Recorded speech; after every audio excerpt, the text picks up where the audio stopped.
What is the Social Housing Alliance? So Social Housing Alliance is really a group that's come together to say that the concept, even the idea of social housing is being lost.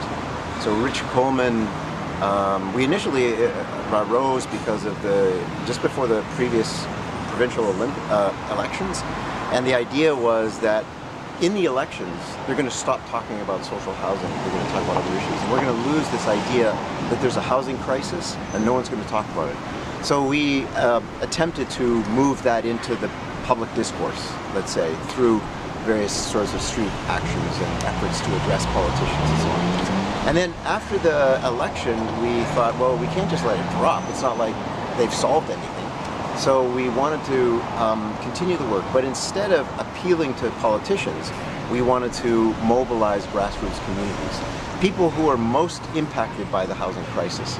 And so the idea is to build networks of connections across the province and find out what's going on in other cities and other communities around housing and displacement. And so we want to highlight some of the forces and the pressures that push people out of their homes, out of their communities, involuntarily.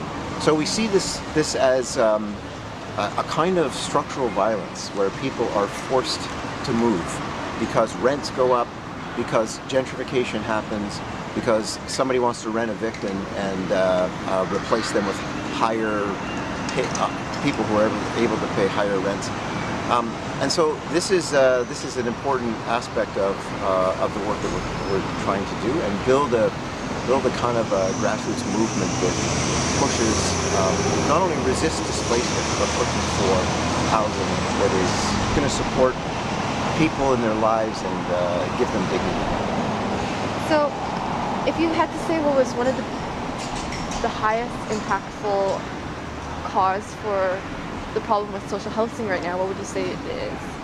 Well, I think it's that essentially government at all three levels has not funded a serious social housing program for a very long time. And the reason is that they are supporting market solutions or philanthropy. So in order to not disrupt the private real estate market, because of course they are supportive of business and corporations and so on. So in order to make sure that profits remain high, they're going to support that economic system.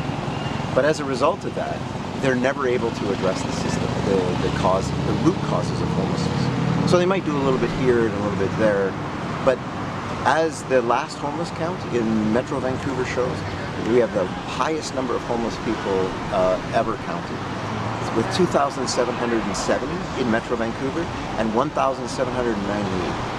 Homeless counts are always an undercount because they can't find the hidden homeless. They can only count the people they can see. And so we know that there's the homeless crisis is much bigger than that. But still, this is the highest number. And this is under a municipal government here in Vancouver that won its election really on the promise to end homelessness. So how is it that hasn't been able to happen? And I think we have to look at the way in which the municipal government always sides with development and with, say, condo construction. They're not interested in dealing anything with trying to control rents or stop the loss of low-income housing. And so they allow for the loss of housing on the one hand and sort of the promotion of condo market housing on the other. And in between, people are just being pushed out of their places. And so this is, I think, a major cause. And there needs to be then a serious intervention in the market. So we're saying that means building social housing. That means putting on rent control. So for example, right now, rents are tied to the individual, not to the unit. So let's say I'm a landlord and I move into a place and the land value is going up and up because this housing market is unaffordable, it's crazy. So it continues to rise. And as condos are built around me, then the value of my property goes up. So I'm thinking I need to increase the rent for people who are living in my building. Of course, you can only increase it a small percentage, but if I can get that person out, then the next person between the two tenancies, I can raise it as much as I want. So there's incentive for landlords in order to increase their profit to kick people out who are low income and then rent it at a higher rate. And with a market, a vacancy rate that is so low and a market that is going through the roof, then this is to the advantage of the landlord, to the advantage of people who have wealth. But for low-income people, this is always a threat for displacement. So somehow you have to intervene in that, and you have to say, okay, we're going to build social housing, which means we're going to take this housing out of the market, out of those machinations, and preserve it for low-income people. Yeah. And I think these are the kinds of things that are really crucial. The other thing that's very interesting is the way in which the city has, in its 30-year plan for the downtown east side, has said we're going to build 4,400 units of social housing over the next year. That's our target. Over the next 30 years. Okay. So, over the next 30 years. But this sounds great, except they redefine social housing.